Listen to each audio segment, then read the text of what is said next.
Today we are painting this 7-layer stencil artwork of Predator. I used this image in Photoshop and used the Cricut Stencil plugin to create all of the layers. Then carefully cut out each layer on a small desktop laser cutter. Of course, you can also cut out the stencils by hand or on a Cricut machine. Then I carefully selected each color to make this artwork really pop. You can either paint this in gray tones or in various shades of brown to make this look a little bit more realistic. Of course, if you want a copy of this stencil, you can find a link in the description below, and here are the colors I used to create this artwork. Let's get started. So I paint most of my artworks on these thin canvas boards because they're really cheap to buy in bulk and they're super easy to ship or share around if you want to. And most importantly, they take spray paint really well. Usually I like to use a bit of spray adhesive on my back of my stencils to hold them down. I find that gives the crispest edge. But today I kind of ran out of spray adhesive, so we're going back to the old stencil weights. And for that you can use pretty much anything. Some old nuts, bolts, coins, anything you can find lying around really. I'm using old lead tire weights because nobody really needs those anyway. But anything will work that will hold the stencil down. I'm also putting a bit of tape under my crosses because of course you don't want those in your artwork either. So the reason why I'm painting this image today, I mean apart from the fact that it looks really cool and I've wanted to paint this image for a long time, is because I needed an image with a lot of detail in it. And that's because I wanted to test out the new bridge making app that I've just shared with all of the members of the channel. And I really wanted to test this out to its limits, and this image was perfect for that. Especially on this layer in particular, you can see all of the different bridges that it's created, and I think it's worked really well.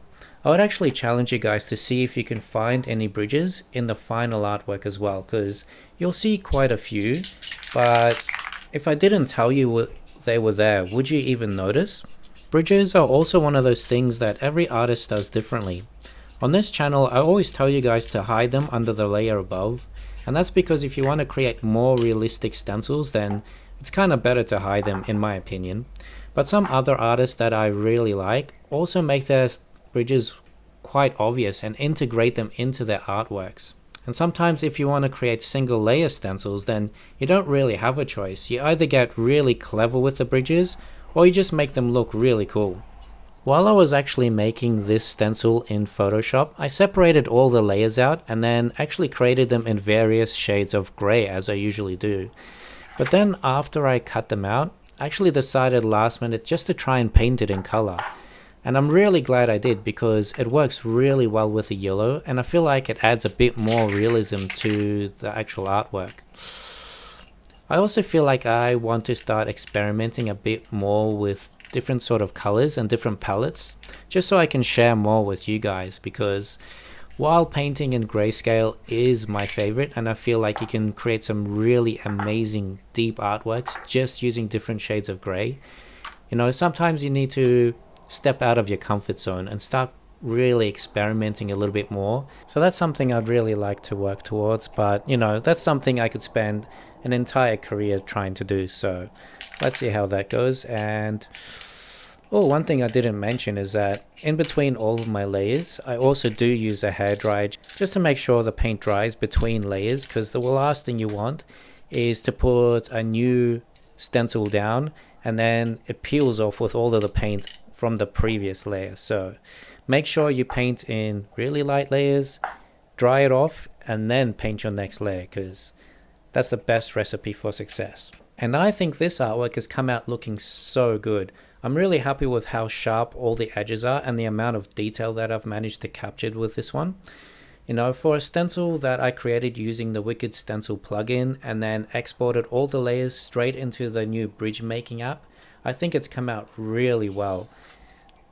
And if you're not a stencil artist yourself, I think you'd really struggle to tell where those bridges are. You can really only see them in like the darkest areas where it's tried to bridge to some tiny little areas that, you know, you could easily fix in Photoshop if you really wanted to. But for a little experiment, I think this has come out really good.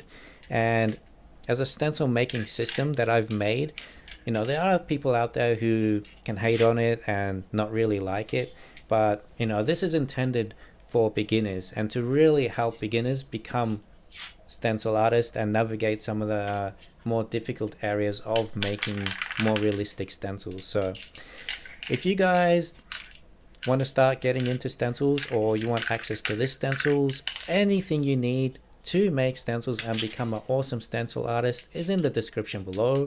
And until the next video, happy stencil painting.